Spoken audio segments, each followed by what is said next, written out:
AMLO to investigate U.S.-Mexico border killings of innocents. Mexico's president pledged to investigate the border shootings that left 19 dead during the weekend, even as the latest homicide figures showed a rebound in killings nationwide. President Andrés Manuel López Obrador said evidence indicated that 15 of the victims were innocent bystanders. The other 4 dead were suspected gunmen from a group that drove into the northern border city of Reynosa and opened fire indiscriminately. Everything indicates that it was not a confrontation, but rather a commando that shot people who were not involved in any conflict, Lopez Obrador said. Reynosa is located across the border from McAllen, Texas, and has been the scene of fighting between factions of the Gulf Cartel. But those disputes usually target rival gunmen or security forces.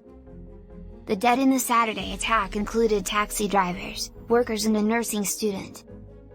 Authorities are still investigating the motive, though in the past, drug cartels have sometimes used random killings of civilians to turn up the heat on rival gangs or intimidate local authorities. Lopez Obrador asked federal prosecutors to take over the case and pledged a thorough investigation. Maria Elena Morera, director of the civic anti-crime group Common Cause, said many people have become inured to such violence. Mexicans have become accustomed to all these atrocities, without there being any real reaction, Morera said. In the face of so much violence, people prefer not to let the pain in, and turn away.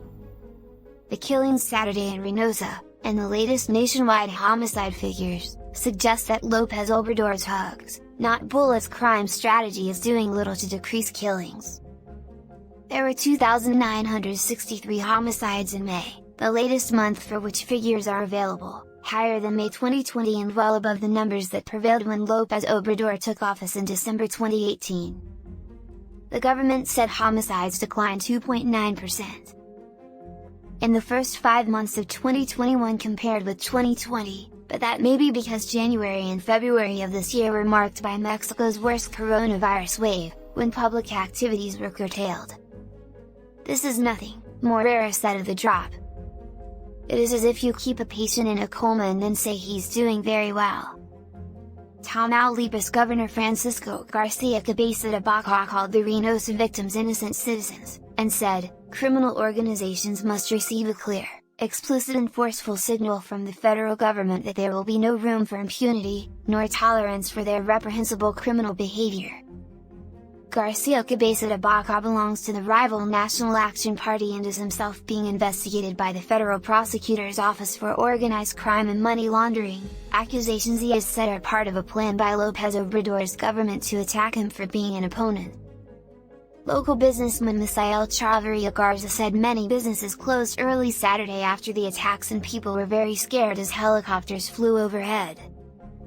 On Sunday, he said, the people were quiet as if nothing had happened, but with a feeling of anger because now crime has happened to innocent people. The attacks sparked a deployment of the military, National Guard and state police across the city. The area's criminal activity has long been dominated by the Gulf Cartel and there have been fractures within that group. Experts said there has been an internal struggle within the group since 2017 to control key territories for drug and human trafficking. Apparently, one cell from a nearby town may have entered Reynosa to carry out the attacks. Soldiers patrolled during an operation one day after the murder of 2 men and where a tourist was injured during a shooting at Tortugas Beach in Cancun, Mexico June 12, 2021, Palatayamandi/Reuters, Olga Ruiz, whose 19-year-old brother Fernando Ruiz was killed by the gunman, said her sibling was working as a plumber and bricklayer in a company owned by his stepfather to pay for his studies. They killed him in cold blood, he and 2 of his companions, said Olga Ruiz, adding that the gunman arrived where her brother was fixing a drain. They heard the gunshots from afar and my stepfather told him, "Son, you have to take shelter." So he asked permission to enter a house but my brother and his companions were only about to enter when the vehicles arrived, Ruiz said. They stopped in front of them and started to shoot. Lopez Obrador has sought to avoid confrontations with drug cartels, at one point releasing a top trafficker to avoid bloodshed. He prefers to focus on addressing underlying social problems like youth unemployment. Earlier this month, Lopez Obrador praised the drug cartels for not disrupting the June 6 midterm voting, even though 36 candidates were killed during the campaigns. People who belong to organized crime behaved very well. In general, there were few acts of violence by these groups, the president said. I think the white-collar criminals acted worse.